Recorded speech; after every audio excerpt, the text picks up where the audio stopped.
SRGDS Matriculation News Channel. வணக்கம். இன்றைய திருக்குறள் அதிகாரம் நட்பு. நவில்தோறும் நூல் நயம் போலும் பயில்தோறும் பண்புடையாளர் தொடர்பு. இதன் பொருள், கற்பவர்க்கு படிக்க படிக்க இன்பம் தரும் சிறந்த நூல்களைப் போல பண்பட்ட மேலோர் நட்பு பழக பழக இன்பம் தருவது ஆகும். நன்றி.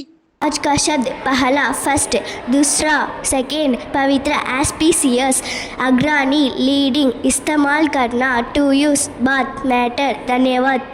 Of the day, prudent meaning wise and careful in decisions.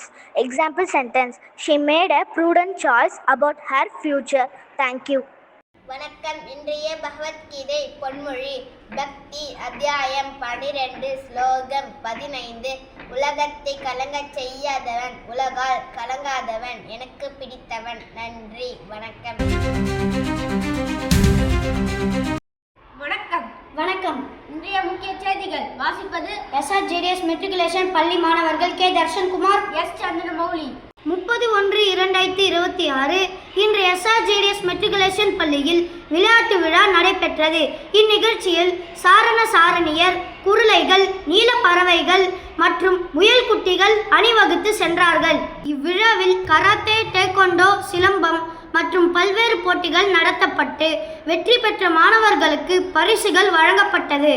இதில் தலைமை விருந்தினராக திரு D. Jagadeesan, BSc, MA, MEd, DEO all private school Tiruvannamalai அவர்கள் மற்றும் சிறப்பு விருந்தினராக திரு S. Seetharaman, BPE, MPED, NIS, SDAD, coach, international handball player, former captain, Indian handball team அவர்கள் கலந்து கொண்டு நிகழ்ச்சியில் பங்கேற்ற மாணவர்களுக்கு பரிசளித்தார்.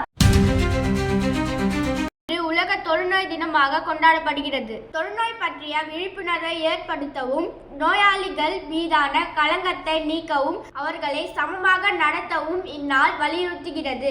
2006ஆம் ஆண்டு ஜனவரி 25 அன்று முதல் இந்நாள் கடைபிடிக்கப்படுகிறது. தொழுநோய் மைக்கோபாக்டீரியம் லிப்ரே என்ற கிருமியால் ஏற்படுகிறது.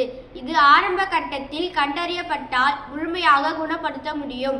29/1/2026 அன்று SRGDS மெட்ரிகுலேஷன் பள்ளியில் பயிலும் 8ஆம் வகுப்பை சேர்ந்த வி. சர்வன்யா என்ற மாணவி தமிழ்நாடு மாசு கட்டுப்பாடு வாரியம் நடத்திய பசுமை வீரர் விருதில் மாவட்ட அளவிலான விருது குழு முன் சுற்றுச்சூழல் தொடர்பு உடைய விளக்க உரையை சிறப்பாக அளித்தார். இத்துடன் இன்றைய செய்திகள் முடிவடைகிறது. நன்றி. வணக்கம்.